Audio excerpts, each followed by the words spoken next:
chief's unannounced visit to Cincinnati schools, raising a lot of questions about a new ICE task force. And tonight we're getting some answers as one of President Trump's biggest allies sounds off on what happened. WLWT News 5 investigates. Todd Dykes here explaining the role big money from taxpayers is playing in ICE's growing local footprint. Hi there. Hi guys, and I think we're all learning so much about immigration issues in our area that we really hadn't thought of before. New task forces, often funded with federal tax dollars, are popping up in some of Greater Cincinnati's smallest communities. It's part of the White House's push to remove undocumented immigrants from coast to coast. But the rapid expansion of a program ICE runs called 287G comes at a price that most people around here are not aware of. These images from a security camera show the chief of police from the extremely small village of Gratus in Preble County stopping at one of 3 Cincinnati public schools 2 weeks ago.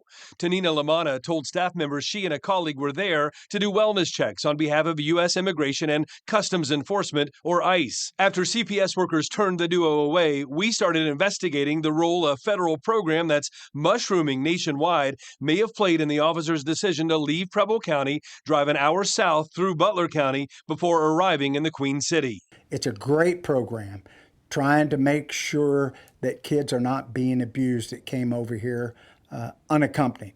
While the program has a name that sounds beyond bureaucratic, 287G, it can lead to big payouts. We've uncovered how even small departments can make tens of thousands of dollars. In its bid to remove what the Department of Homeland Security calls the worst of the worst from the U.S., ICE said in September it will fully reimburse law enforcement agencies that become 287G task force partners. The payouts include up to a quarter of a trained officer's annual salary, including OT, plus benefits for immigration-related work. And the money doesn't stop there. Departments that sign up get $100,000 for new vehicles and more than $22,000 for equipment for each ICE-trained officer. There are also what immigration officials call performance awards. We're still working to find out how much each department is being paid and what actual benchmarks are used to define success. Department of Homeland Security, they're doing what they can to get people off the street. People sign up for this stuff. Starting last fall, police departments like the one in Gratus embraced the task force model. According to signed memorandums of agreement, the same goes for departments closer to home, including in Aberdeen, Fayetteville, Peebles, Russellville, and Sardinia, all villages with a combined population of 5,200 residents and 6 full-time officers based on records kept by Ohio's Attorney General. It turns out Southwest Ohio currently has more law enforcement agencies that have signed 287G agreements than all of Arizona, California, and New Mexico, states that are on the southern border.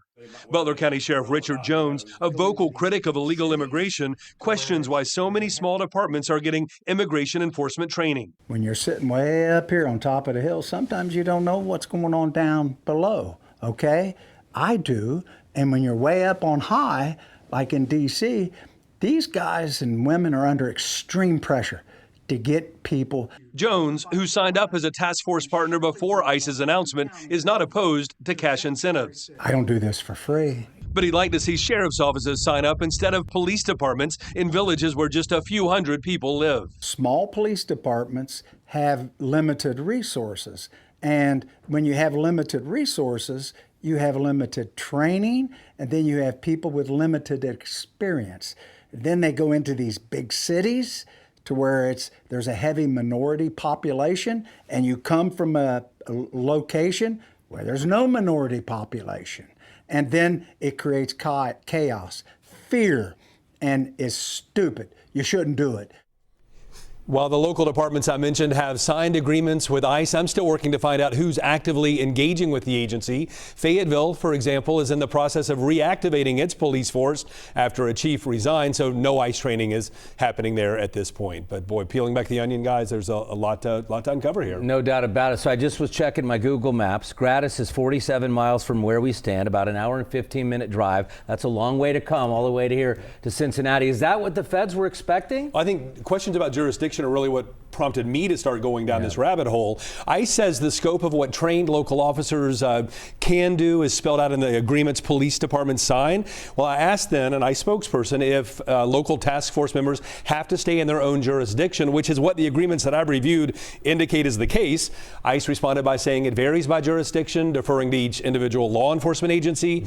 That said, we'll definitely keep asking that question. I know we've been up to Gratus. We're asking them the same questions, and we'll continue to dig into this issue. Todd Dykes, thanks so much. All right.